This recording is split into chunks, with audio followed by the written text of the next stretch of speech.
तर अजून कोणकोणत्या घोषणा बजेटमध्ये अजित पवारांनी केल्यात पाहूया टॉप 9 बातम्यांमध्ये। डहाणूच्या वाढवण बंदराला मंजुरी देणार, अर्थसंकल्पात अजित पवारांची घोषणा। राज्यभरात पेट्रोल डिझेलवरील मूल्यवर्धित कर समान करण्याची अर्थसंकल्पात तरतूद, मुंबई ठाणे नवी मुंबईमध्ये डिझेल 2 रुपयांनी स्वस्त होणार। अर्थमंत्री अजित पवारांकडून दिव्यांगांसाठी धर्मवीर आनंद दिघे घरकुल योजना राबवण्यात येणार असल्याची घोषणा, तसंच तृतीयपंथी धोरण 2024 जाहीर। सिंधुदुर्ग जिल्ह्यातील वेंगुर्ला येथे पाणबुडी प्रकल्पाची निर्मिती होणार, 66 कोटी रुपये अंदाजित किमतीचा आंतरराष्ट्रीय दर्जाचा पाणबुडी प्रकल्प उभारण्यात येणार, अजित पवारांची घोषणा।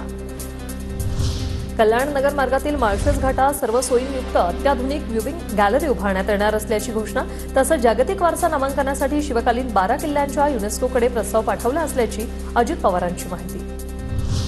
छत्रपती संभाजी महाराजांच्या पदस्पर्शाने पावन झालेल्या शिराळा जिल्हा सांगली येथे त्यांचं स्मारक उभारणार असल्याची अजित पवारांची घोषणा, तर साहित्यरत्न लोकशाहीर अण्णाभाऊ साठे संशोधन व प्रशिक्षण संस्थेच्या 305 कोटी रुपये किमतीच्या आराखड्यासही मान्यता। इतर मागासवर्ग, विमुक्त जाती व भटक्या जमाती आणि विशेष मागास प्रवर्गातील उच्च शिक्षण घेणाऱ्या विद्यार्थ्यांना ज्ञानज्योती सावित्रीबाई फुले आधार योजनेअंतर्गत दरवर्षी 38 ते 60 हजारांपर्यंत निवास भत्ता, तर शबरी आदिवासी वित्त व विकास महामंडळामार्फत स्वयंरोजगार अर्थसहाय्याच्या योजनांसाठी 100 कोटी रुपये निधींची तरतूद।